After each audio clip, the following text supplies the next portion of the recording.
Okay, next question is from Jane. Hello, Jane. All right, dear Dr. Ben, a pseudoscience video. Okay, good. Yeah. All right, what have you brought me? What have you brought me? About the safety of singing has popped up on our choir page. Singing Not to Spread Germs by Sam Chara. I assume nothing has changed since your May video, much as I wish it had. Yeah, I know. Yeah. No, it hasn't changed. Many thanks for the work that you do, a beacon of sanity. Okay, so the video is actually delightful. Yeah, the lady is not a scientist, but and she has a neat accent. It doesn't quite sound Icelandic, but I can't quite place it either. Yeah. So what she's doing is she's whispering like this, but with her mouth closed. And so what she's doing is really, and when she does that with a little tiny candle, thing they would call a tea light over in England anyway, when that's closed and she goes like that, the candle goes out.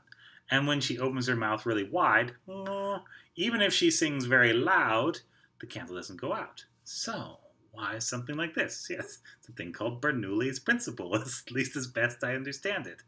When you've got a volume going through, just imagine something like a river. So you take a big wide river and you get all this water moving through. It can be moving slowly because there's so much water pushing. It's like a herd of elephants, pushing on a door. Now imagine you narrow this river down to a little tiny bit.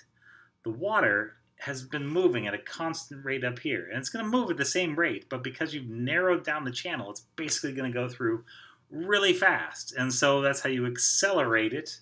Yeah. And this has a role to play in the spread of respiratory droplets. Yeah. So when you close your mouth to make consonants, like you do usually when singing words and not just, she's doing a good job of singing notes like that, like exactly like your choir director would tell you to sing. She's basically singing vowels. And singing vowels, you're probably going to produce lower amounts than if you try to sing something with a s or a th or something like that, where you're narrowing the mouth down, because you got the same volume coming out of air, and it's going to be forced through a little tiny opening, which means it's going to go really fast, and it's going to pick up spittle from inside your mouth and fling it out into the world.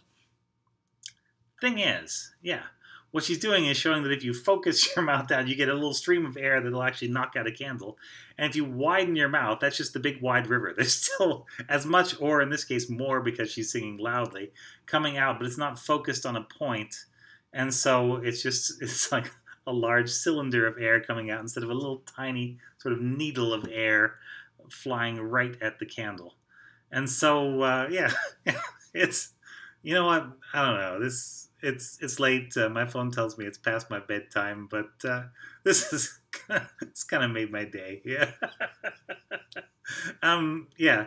Don't take her advice, but it's not a bad video, and I think she means well. It's just yeah, the advice she's giving is dangerous nonsense. Yeah.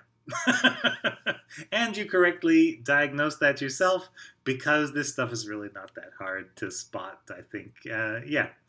So there you go. And if anybody else in your choir is asking, you can send this to them, my video.